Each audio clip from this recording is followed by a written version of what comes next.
बचपन से मेरी माँ मुझे पढ़ाई के लिए मोटिवेट करती थी ताकि मुझे ज़रूरी ज्ञान मिल सके।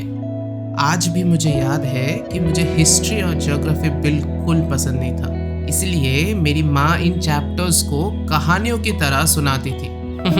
अब तो सालों गुजर गए और माँ की मेहनत की वजह से आज मैं दुनिया देख सकता हूँ।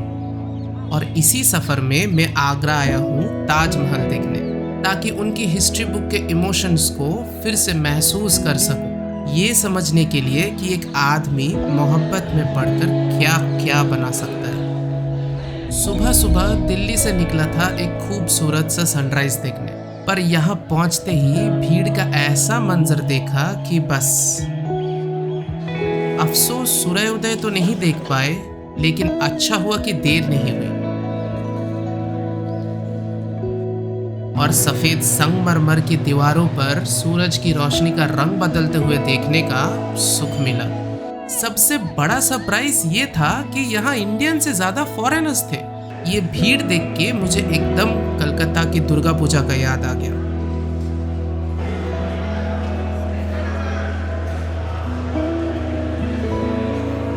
मैं भीड़ के बीच एक परफेक्ट मोमेंट का इंतजार कर रहा था, वही classic post card frame shot लेने के लिए जो मैं हजारों बार इंटरनेट पे देख चुका हूँ। उसके बाद और क्या, मैं अकेले निकल पड़ा प्यार के इस ताज को करीब से महसूस करने के लिए।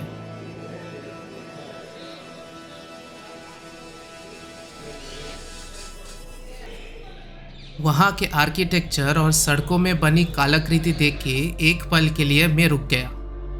सामने एक नीला आसमान, बीच में मुनावरा और उसकी तरफ बढ़ती हजारों लोगों की भीड़, जैसे कोई दूसरी दुनिया का गेट खुल रहा हो। और जैसे ही मैं बेस प्लेटफॉर्म के करीब आया, मुझे बस एक चीज दिखी, वो हर एक बारीक डिजाइन जो किसी कलाकार के सपने का हिस्सा लग रहा था, जैसे कि बेगम मुमताज ने अपने ख्वाबों में देखा होगा।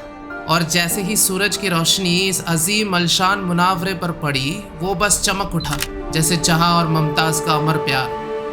मैं हमेशा से अकेलापन और सन्नाटे में सुकून ढूंढने वाला इंसान हूँ, और वहाँ एक अजीब सी रोशनी और अंधेरा का संगम महसूस किया मैंने।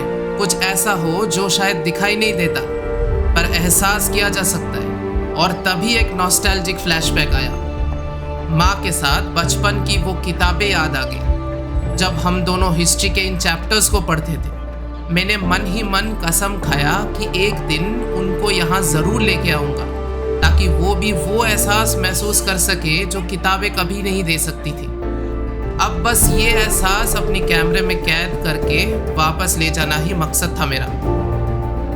और जैसे ही निकलने लगा, आंखों के कोने से यमुना के उस पार कुछ दिखा, काला मुनावरा।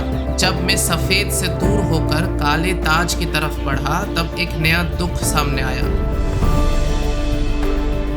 जहां मैं जा रहा था उस जगह का नाम था मेहताब बाग, जो बाबर ने अपने समय में बनवाया था। यही वो जगह थी जहां शाहजहां ने सोचा था कि वो काला मुनावरा बनवाएगा। उनका सपना था कि वो यही दफन हो, ताकि हमेशा के लिए ताजमहल की तरफ देख सके, अपनी बेगम का सबसे खूबसूरत निशान, अपनी जान मुमताज का आस अपनी आंखों के सामने रख सके। पर तकदीर को यह मंजूर नहीं था। औरंगजेब, उनके अपने बेटे ने उन्हें इससे पहले ही कैद कर लिया। उनका सपना अधूरा ही रह गया। और आज मैं काला मुनावरा के इन वीरानों में खड़ा था जो शाहजहां कभी देख नहीं पाए।